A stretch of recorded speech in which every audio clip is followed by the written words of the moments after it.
Hello guys! Another video na naman po tayo. Oops, kalabaw kaagad yung nakita.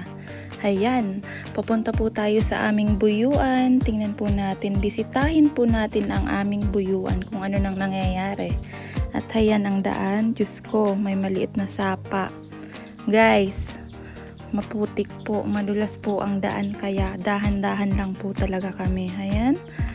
At ang lalaglagan, ayun, sobrang lalim po. Kung malalaglag ay maano po talaga yung buto. Baka po mabali-balian. At ayan, tawid-tawid lang. Maulan po kasi dito guys sa amin. Ayan, kaya po asahan ng maputik talaga at madulas ang daan. At heto na po tayo sa aming buyuan. At ayun si Father. Busy kay spray para po mawala ang peste. Kasi po pag hindi po inisprayhan ay maaari pong makain ng mga insekto ang mga dahon-dahon.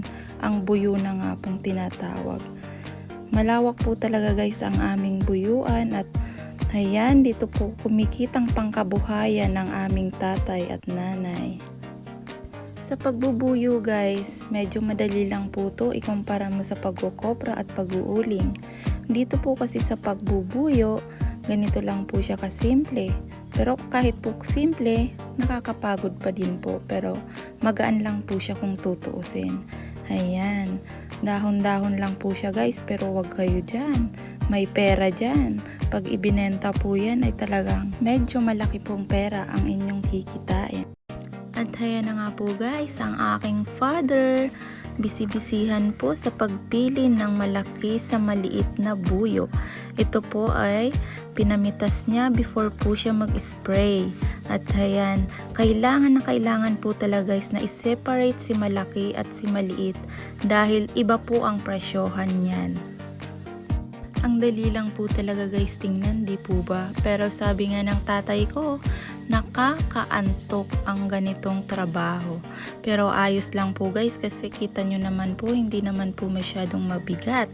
At ang ginagawa po nila guys, ayan ang tinatawag na pagrururok. And after po guys na maiayos yan ng nanay at tatay ko, itatali na po yan nila. I guess 50 per line. At yun na nga po, pag natapos na po yun nila, ready to deliver na sa kanilang buyer. Nakakatuwa nga po guys ang dalawa kong pamangkin at ayan, tingnan nyo naman po.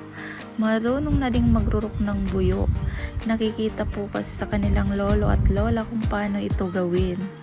Ayan. Salamat po guys sa panunood.